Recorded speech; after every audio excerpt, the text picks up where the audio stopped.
Tirurangadi today news അപ്ഡേറ്റിലേക്ക് സ്വാഗതം. ഇനി എന്തിനു സ്വർണം വാങ്ങാൻ കാത്തിരിക്കണം?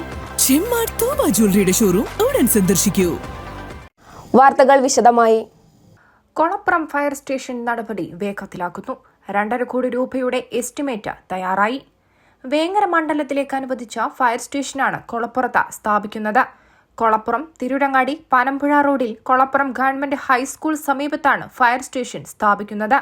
പൊതുമരാമത്ത് വകുപ്പിന്റെ കൈവശമുള്ള സ്ഥലത്താണ് കെട്ടിടം നിർമ്മിക്കുന്നത്. കഴിഞ്ഞ UDF സർക്കാരിന്റെ കാലത്താണ് ഫയർ സ്റ്റേഷൻ അനുവദിച്ചത്. കുന്നുംപുറം ഗവൺമെന്റ് ആശുപത്രിയുടെ വളപ്പിൽ ഇതിനായി സ്ഥലം അനുവദിച്ചിരുന്നു. എന്നാൽ CPM ഇതിനെ എതിർത്തു.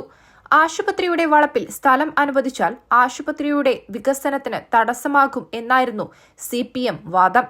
ഇതോടെ ഫയർ സ്റ്റേഷൻ അനിശ്ചിതത്തിലായി. പിന്നീട് CPM ലോക്കൽ കമ്മിറ്റിയുടെ ഇടപെടലിന്റെ ഭാഗമായി കൊളപ്പുറത്തെ സ്ഥലം കണ്ടെത്തി സർക്കാരിന് സമർപ്പിച്ചു. സ്ഥലം MLA PK കുഞ്ഞാലിക്കുട്ടിയും പഞ്ചായത്ത് ഭരണസമിതിയുടെയും ഇടപെടലിന്റെ ഭാഗമായി പൊതുമരാമത്ത് വകുപ്പ് സ്ഥലം കൈമാറിയിരുന്നു.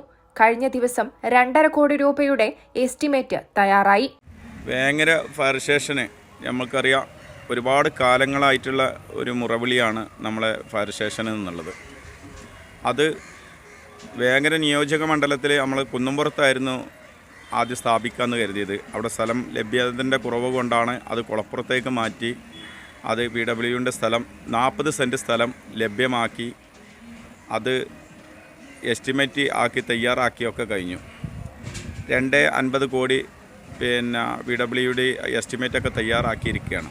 ഫണ്ട് കിട്ടാത്തത് കൊണ്ടാണ് ഇന്നിപ്പോൾ അത് നാട്ടിൽ ഒരുപാട് ബുദ്ധിമുട്ടുന്ന ഈ വേങ്ങര നിയോജക മണ്ഡലം തിരൂരങ്ങാടിയും അതുപോലെ വള്ളിക്കുന്ന് ഈ നിയോജക മണ്ഡലത്തെ ഇവിടെ നോക്കിയിട്ടുണ്ടെങ്കിൽ ഒന്നെങ്കിൽ നമ്മളെ സംബന്ധിച്ച് നോക്കുമ്പോൾ മലപ്പുറത്തിൽ നിന്ന് ഫയർ സ്റ്റേഷനിൽ നിന്ന് വണ്ടി വന്നിട്ട് വേണം, അല്ലെങ്കിൽ താന്നൂരിൽ നിന്ന് ഏകദേശം 1 മണിക്കൂറോളം നേർക്ക് ഇങ്ങോട്ട് എത്തിപ്പെടാനുള്ള ബുദ്ധിമുട്ട് നമുക്ക് നേരിടുന്നുണ്ട്. നമുക്കറിയാം, ചമ്മാട്ടങ്ങാടിയിൽ ഒരുപാട് അപകടങ്ങൾ, കത്തിയലും ഒരുപാട് പ്രശ്നങ്ങൾ ഇപ്പോൾ നമുക്കിവിടെ നേരിട്ട് എയർപോർട്ടിലൊക്കെ പോകുമ്പോൾ എവിടേക്ക് പോകാനും ഏറ്റവും അനുയോജ്യമായ സ്ഥലമാണ് ഇപ്പോൾ കുളപ്പുറത്തുള്ള ഈ ഫയർ സ്റ്റേഷൻ. ഇവിടെ എത്തുകയാണെങ്കിൽ വളരെ ഉപകാരപ്പെടുന്നത്.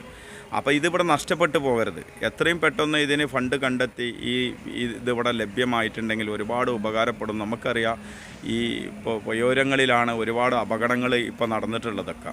ഇതൊക്കെ നമുക്ക് ചൂണ്ടിക്കാണിക്കുന്നത് എല്ലാറ്റിലും ഒരു ഇപ്പോഴത്തെ NH66 ഒരു രീതിയിൽ കുളപ്പുറം ഏറ്റവും അനുയോജ്യമായ ഒരു സ്ഥലത്താണ്. വേങ്ങര അങ്ങാടിയിലേക്കാണെങ്കിലും ചമ്മാട്ടങ്ങാടിയിലേക്കാണെങ്കിലും എത്രയും പെട്ടെന്ന് പോകാൻ പറ്റുന്ന ഈ ഫയർ സ്റ്റേഷൻ ഇവിടെ വരുന്നത് കൊണ്ട് ഒരുപാട് ഉപകാരപ്പെടുന്നുണ്ട്. അതുകൊണ്ട് എത്രയും പെട്ടെന്ന് ഇതിന് ഫണ്ട് കണ്ടെത്തി ഇതിനൊരു പരിഹാരം കാണണം എന്നാണ് നമുക്ക് പറയാനുള്ളത്. പദ്ധതിയുടെ എസ്റ്റിമേറ്റ് വൈകുന്നത് സംബന്ധിച്ച് ചെറുമുക്കം നാട്ടുകാര്യം കൂട്ടായ്മ CM വിത്ത് മീ എന്ന പരിപാടിയിലൂടെ മുഖ്യമന്ത്രിയുടെ ശ്രദ്ധയിൽപ്പെടുത്തിയിരുന്നു. ഇതേ തുടർന്നാണ് നടപടികൾ വേഗത്തിലായത്.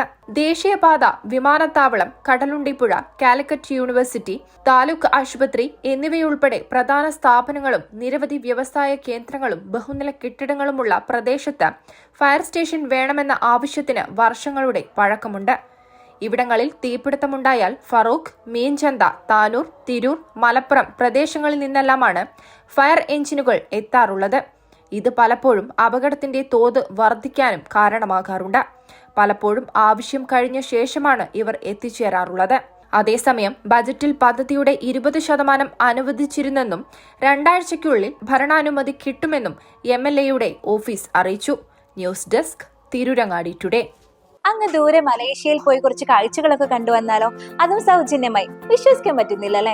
2025 ജൂലൈ 1 മുതൽ 2026 ഓഗസ്റ്റ് 30 വരെ തൂബ ജ്വല്ലറിയിൽ നിന്നും സ്വാ ഡയമണ്ട്സ് പർച്ചേസ് ചെയ്യുന്ന വ്യക്തികളിൽ നിന്ന് തിരഞ്ഞെടുക്കുന്ന 30 പേർക്കാണ് ഈ സുവർണാവസരം. ഈ വർഷകാലയളവിനെ 3 ഭാഗങ്ങളായി തിരിച്ച് നറുക്കെടുപ്പ് സംഘടിപ്പിക്കും. ഓരോ നറുക്കെടുപ്പിലെ വിജയികൾക്കായിരിക്കും ഈ സൗജന്യ മലേഷ്യ യാത്ര. കൂടുതൽ വിവരങ്ങൾ അറിയുന്നതിനും ഡയമണ്ട് വാങ്ങുന്നതിനും ഇന്ന് തന്നെ ചെമ്മാട് തൂബ ജ്വല്ലറി സന്ദർശിക്കും.